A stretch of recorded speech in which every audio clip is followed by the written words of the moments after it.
नमस्कार मित्रों, मैं आलोक मिश्रा आप सभी का वेलकम करता हूं। आज हम लोग बात करने वाले हैं सैलरी के सबसे इम्पोर्टेंट फैक्टर का, सैलरी की सबसे इम्पोर्टेंट पार्ट का। अगर आप एम्प्लॉई हैं, अगर आप जॉब करते हैं, तो आपके लिए ये वीडियो सबसे इम्पोर्टेंट है। ये सेशन आपके लिए है अगर आप जॉब करते हैं।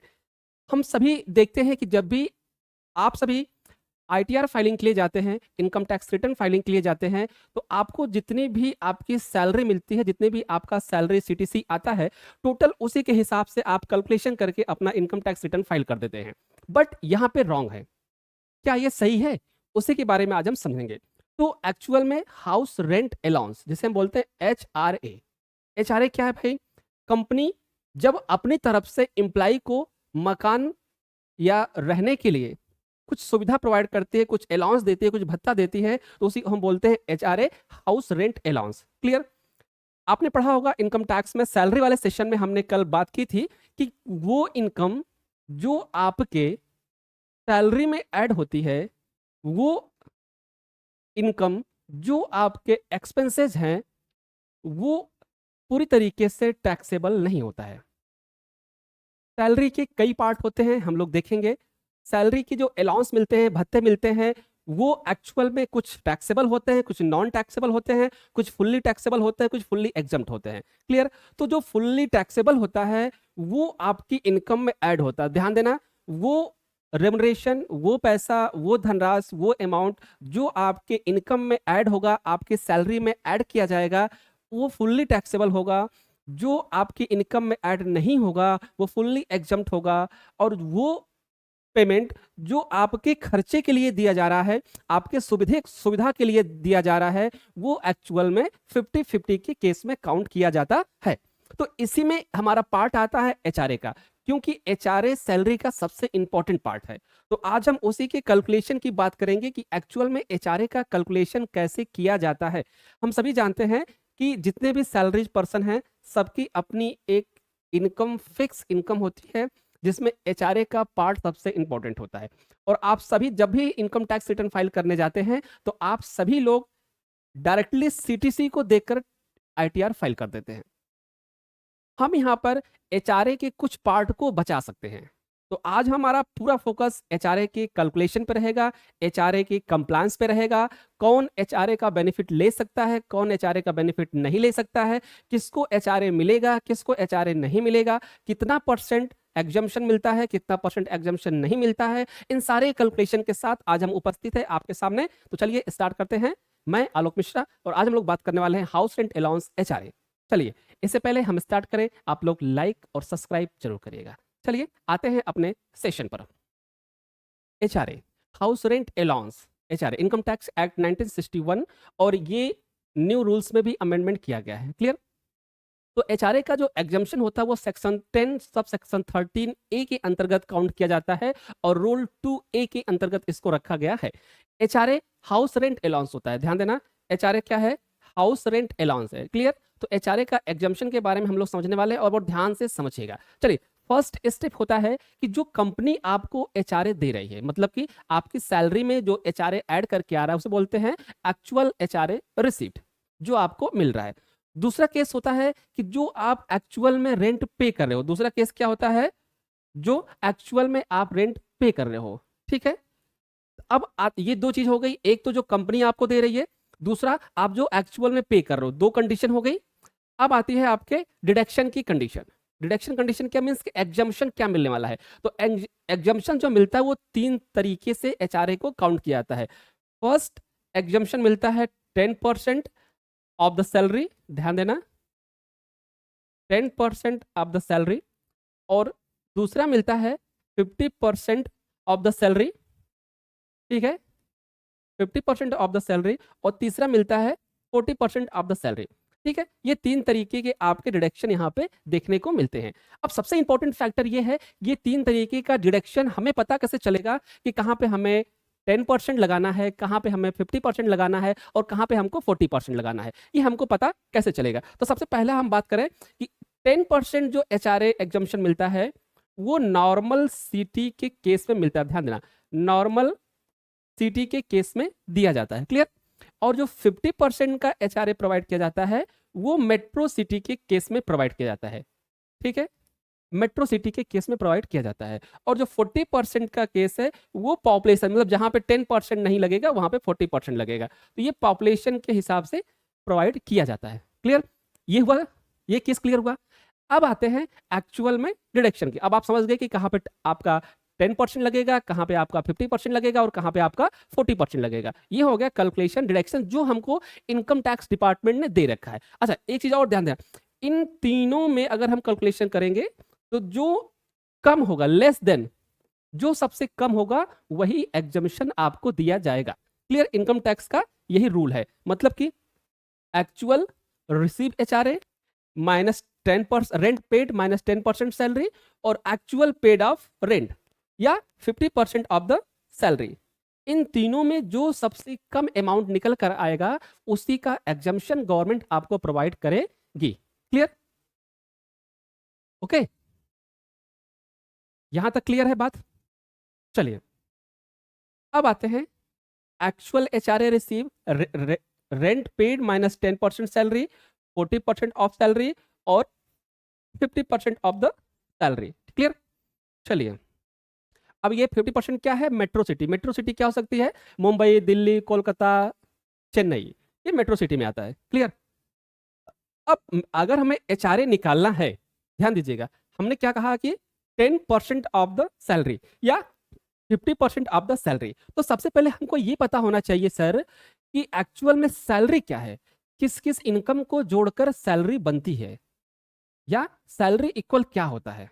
क्लियर, तो सबसे पहले हमें ये पता करना पड़ेगा। तो ध्यान दीजिए, सैलरी अगर हम बात करें तो basic salary, dearness allowance, clear, और कमीशन, इन तीनों को जोड़ के आपका सैलरी बनती है। इन तीनों को जोड़ के क्या बनती है, सैलरी बनती है। ये आप नोट कर सकते हैं कि एक्चुअल में सैलरी में क्या क्या इनकम ऐड होती है। तो बेसिक सैलरी, DA और कमीशन, इन तीनों को जोड़ के आपकी एक्चुअल सैलरी बनती है। इसके बाद की जो चीजें जुड़ती हैं वो आपका क्या है, अलाउंस है। क्लियर, चलिए अब बात करते हैं HRA की कंडीशन की। Condition for claiming HRA exemption. अब अगर आप HRA का फायदा लेना चाहते हैं, आप HRA का फायदा लेना चाहते हैं, हाउस रेंट अलाउंस का फायदा लेना चाहते हैं या क्लेम करना चाहते हैं, तो आपके पास क्या क्या कंडीशन आपको फॉलो करना पड़ेगा उसके बारे में सबसे पहले जानना इंपॉर्टेंट है। तो फर्स्ट हमारा कंडीशन है, employ must live in rented house. Employ को सबसे इंपॉर्टेंट है कि वो रेंटेड हाउस में रह रहा हो। क्लियर, सेकेंड पार्ट है, rent should actually be paid, और वो एक्चुअल में रेंट पेड कर रहा हो। ऐसा नहीं कि हमने बता दिया भैया हम रेंट के मकान में रहते हैं और रेंट पे ही नहीं कर रहे हैं। ठीक, तीसरा पॉइंट है, HRA should be receive from the employer. ठीक है, और उसको कंपनी की तरफ से HRA रिसीव हो रहा हो। क्लियर, बहुत सारी कंपनियां HRA नहीं देती है, लेकिन जो MNCs कंपनी है वो HRA देती है। अगला, HRA exemption is available only for one house. सबसे इंपॉर्टेंट चीज है, आप HRA का एग्जम्पशन सिर्फ एक ही मकान का ले सकते हो। ऐसा नहीं कि एक शहर में आपके 3-3 मकान में रह रहे हो आप, तो तीनों मकान के ले सकते हो, नहीं, किसी एक एड्रेस के मकान पे ले सकते हो। सबसे लास्ट पॉइंट है, rent agreement, rent receive should be mention. आपको रेंट एग्रीमेंट मेंशन करना पड़ेगा, प्रॉपर बताना पड़ेगा कि भैया मैं, ये हमारा रेंट एग्रीमेंट है और मैं यहाँ पे रहता हूँ। क्लियर, अच्छा एक चीज और है सर, कि क्या मान लीजिए कि हम अपने किसी रिलेशन के मकान में रह रहे हो, किसी रिलेशन के यहाँ रह रहे हो, तो क्या HRA हम क्लेम कर पाएंगे। सबसे इंपॉर्टेंट चीज है, अगर आप किसी सिटी में हैं और वहां आप अपने रिलेशन के यहाँ पे रह रहे हैं, ठीक, अपने रिलेशन के मकान में रह रहे हैं जो ना रेंटेड है, ना रेंट है, ना कुछ है, तो उस केस में क्या आप HRA क्लेम कर पाओगे। यस, आप क्लेम कर पाओगे। इसका मात्र कंडीशन है कि वो आपका मकान ना हो, वो आपका मकान ना हो, तो आप HRA क्लेम कर पाएंगे। दूसरा, कि क्या हमारे पास मकान अगर कहीं भी हमारे नाम पे है तो क्या हम HRA क्लेम कर पाएंगे या नहीं कर पाएंगे। तो उसका आंसर है जी, आपका मकान कहीं भी हो इंडिया में, लेकिन आप जिस सिटी में जॉब कर रहे हैं और जिस सिटी में रह रहे हैं वहां पे आपका मकान नहीं होना चाहिए। वहां पे आपका मकान नहीं होना चाहिए, या आप जिस एड्रेस से अप डाउन कर रहे हैं कंपनी की, यहाँ जिस एड्रेस से आप कंपनी में जॉब कर रहे हैं उस एड्रेस पे आपका मकान नहीं होना चाहिए। तो इस केस में आप एचआरए क्लेम कर सकते हैं, और अगर आपका मकान वहां पे है तो आप एचआरए क्लेम नहीं कर सकते हैं। क्लियर? चलिए नेक्स्ट टॉपिक पे आते हैं। सबसे इंपॉर्टेंट फैक्टर है कैलकुलेशन का। हम लोग एचआरए के कैलकुलेशन को लेकर थोड़ा सा परेशान होते हैं, ठीक है, और लगभग गलतियां एचआरए के कैलकुलेशन में हो ही जाती है, ठीक है। तो एक छोटा सा एग्जांपल हम यहाँ पे लेकर आए हैं आप सभी के लिए। अगर आपके एचआरए का कैलकुलेशन नहीं आ रहा है या आप एचआरए के कैलकुलेशन में आप कंफ्यूज हो रहे हो, तो आप इस वीडियो को देखकर साथ साथ आप अपने एचआरए का कैलकुलेशन कर सकते हो। क्लियर? तो चलिए स्टार्ट करते हैं एचआरए का कैलकुलेशन। इससे पहले यार एक सब्सक्राइब या लाइक तो बनता है। चलिए, इनकम टैक्स का पार्ट है ये, और ऐसे ही इनकम टैक्स से रिलेटेड वीडियो आपको देखने को हमारे चैनल पे मिलते रहेंगे। तो अगर आपको इनकम टैक्स में थोड़ा सा भी इंटरेस्ट है, या आप एम्प्लॉय हो, या आप टैक्स पेयर हो, या आप बिजनेसमैन हो, या आप एक नॉर्मल पर्सन हो, सबके जीवन में इनकम टैक्स भरा हुआ है। बिना टैक्स दिए आपका जीवन पार होने वाला नहीं है। तो चलिए हम लोग थोड़ा सा अपने एग्जाम्पल से चीज़ों को एक्सप्लेन करते हैं, ठीक है।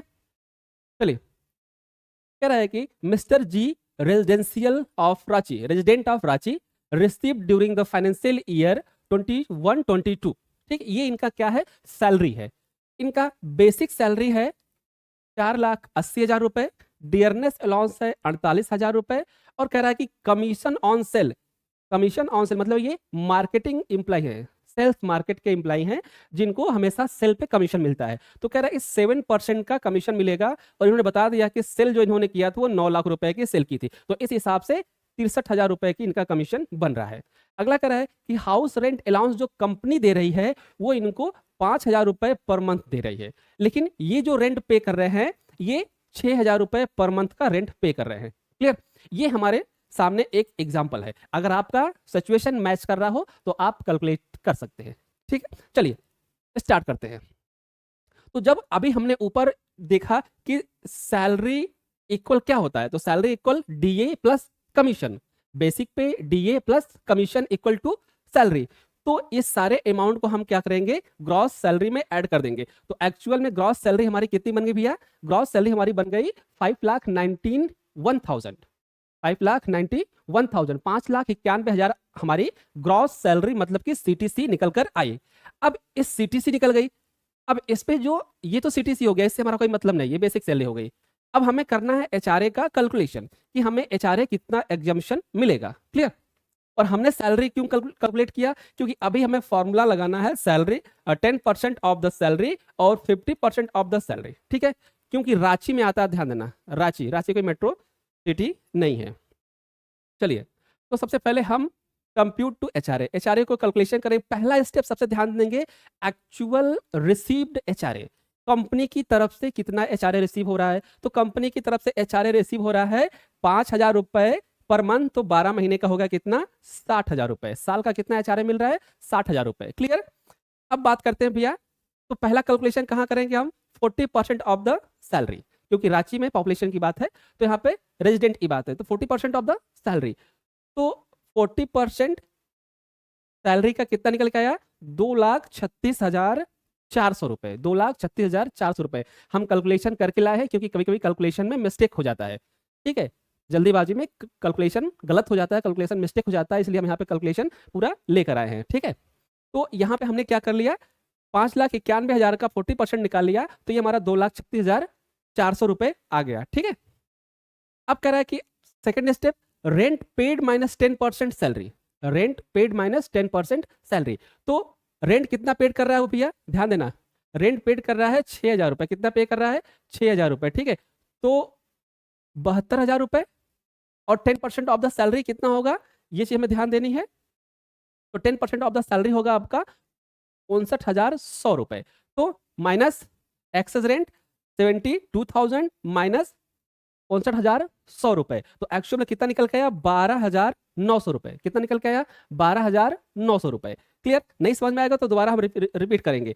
तो अब एक्चुअल रिसीव 60,000 रुपए, 40% of the salary 2,36,400, rent paid minimum 10% salary 12,900। अभी हमने जस्ट क्या कहा था, समझो, अभी हमने जस्ट क्या कहा था कि इन तीनों में से एक्चुअल रेंट रिसीव 40% और 10%, रेंट पेड माइनस 10%। इन तीनों में से जो सबसे कम अमाउंट होगा एग्जम्पशन वही मिलेगा। क्लियर? तो यहाँ पे 12,900 रुपए सबसे कम अमाउंट है, इसलिए इनकम टैक्स में जो छूट मिलने वाली है, जो एग्जम्पशन मिलेगा वो यही मिलेगा। कितना मिलेगा? 12,900 रुपए का एग्जम्पशन मिलेगा। क्लियर? तो टैक्सेबल क्या होगा? जस्ट माइनस कर दो, टैक्सेबल निकल जाएगा। तो माइनस क्या करना है? एक्चुअल कितना रिसीव हो रहा था? 60,000 रुपए। एचआरए एग्जाम कितना निकल गया? 12,900। तो एक्चुअल में टैक्सेबल एचआरए कितना बचा? 47,100 रुपए। क्लियर? तो ये इस तरीके से एचआरए का कैलकुलेशन किया जाता है। बात समझ में? क्लियर? अच्छा, नहीं समझ में दोबारा एक बार रिपीट कर दे। देखो, हमें कितना मिल रहा था? 60,000 रुपए। इसी 60,000 रुपए को हमको क्या करना है? कैलकुलेट करना। ध्यान, एचआरए हमको कितना मिल रहा है? 60,000 रुपए पर मंथ। अब इसी एचआरए को हमको ये कैलकुलेट करना है कि इसमें से कितना पार्ट टैक्सेबल होगा और इसमें से कितना पार्ट नॉन टैक्सेबल होगा। हमको यही कैलकुलेट करना है। ये क्या है? ये है एचआरए जो कंपनी के रिसीव्ड हो रहा है, कंपनी दे रही है। क्लियर? हमें इसी को जस्टिफाई करना है। इसी को हमको क्या करना है? जस्टिफाई करना है कि भैया कितना टैक्सेबल होगा, कितना टैक्सेबल नहीं होगा। ठीक है? तो चलिए, अब क्या कर रहा है भैया? कितना रेंट पे कर रहा है? रेंट कितना पे कर रहा है? तो रेंट पे कर रहा है 5,000 रुपए पर मंथ। तो 12 महीने के हिसाब से हो गया कितना? सॉरी, 6,000 रुपए पे कर रहा है। गलत हो गया। 6,000 रुपए महीने का पे कर रहा है, तो मल्टीप्लाई 12, तो ये हो गया 72,000। कितना साल का कितना पे कर रहा है? 72,000 रुपए। ठीक है? अब यहाँ पे फॉर्मूला लगा लेंगे। पहला फॉर्मूला हम यही लगाते हैं, 10% ऑफ द सैलरी। ठीक है? Sorry, rent paid. तो रेंट यहाँ लिख देता हूं मैं, रेंट पेड माइनस 10% सैलरी। ठीक है? तो 10% सैलरी, तो सैलरी का 10% कितना निकल रहा है भैया? ध्यान दीजिएगा। तो यहाँ पे होगा rent paid 72,000 minus total salary कितनी थी हमारी? 5,91,000। ठीक है? तो यहाँ पे हो जाएगा 59,100 रुपए। माइनस कर देंगे, यहाँ पे निकल आएगा 12,900। कितना निकल जाएगा? 12,900 आ जाएगा। क्लियर? 12,900। ये कौन सा कैलकुलेशन हो गया? 10% ऑफ द सैलरी। कौन सा कैलकुलेशन हो गया? 10% ऑफ द सैलरी। अब दूसरा निकालना है 40% ऑफ द सैलरी। क्योंककि मेट्रो सिटी में है नहीं है, तो हम 50% निकालेंगे नहीं। क्लियर? तो हम यहाँ पे 40% निकालेंगे। तो चलिए, 40% सैलरी, तो सैलरी कितनी है? 5,91,000। 5,91,000 सैलरी है। तो इसका 40% निकालेंगे तो कितना आएगा भैया? इसका ये आ जाएगा आपका 2,36,400। ये अमाउंट आ जाएगा। तो अभी हमने क्या कहा कि तीनों में से जो कम होगा, 40%, 10% और एक्चुअल रिसीव्ड एचआरए, तीनों में से जो कम होगा एग्जम्पशन आपको वही मिलेगा। तो 40% तो 2,36,000 है, 10% 12,900 है और एक्चुअल कितना है? 60,000 है। तो सबसे कम क्या है? 12,900 रुपए। सबसे कम क्या है? 12,900 रुपए। तो हम क्या करेंगे? जितना हमको एचआरए रिसीव हो रहा है, उस एचआरए से हम 12,900 माइनस कर देंगे। उस एचआरए से क्या करेंगे? 12,900 माइनस कर देंगे। तो कितना बच जाएगा भैया? 47,100 रुपए। तो एक्चुअल में टैक्सेबल वैल्यू कितनी हो जाएगी? 47,100 रुपए। क्लियर? ये आपका एचआरए का कैलकुलेशन है। क्लियर? चलिए, अच्छा, एक सबसे इंपॉर्टेंट चीज और ध्यान रखिएगा कि न्यू रिजीम में एचआरए का कैलकुलेशन अवेलेबल नहीं है। अगर आप न्यू रिजीम में अपना ITR income tax return file कर रहे हो, तो आपको एचआरए का कैलकुलेशन नहीं मिलने वाला है। मतलब कि not available under this new regime, section 115BAC। New regime के अंतर्गत एचआरए आप एग्जाम्पशन नहीं ले सकते, एचआरए का फायदा नहीं ले सकते। क्लियर? बात एकदम क्लियर हुई? चलिए, एचआरए सबसे इंपॉर्टेंट फैक्टर है।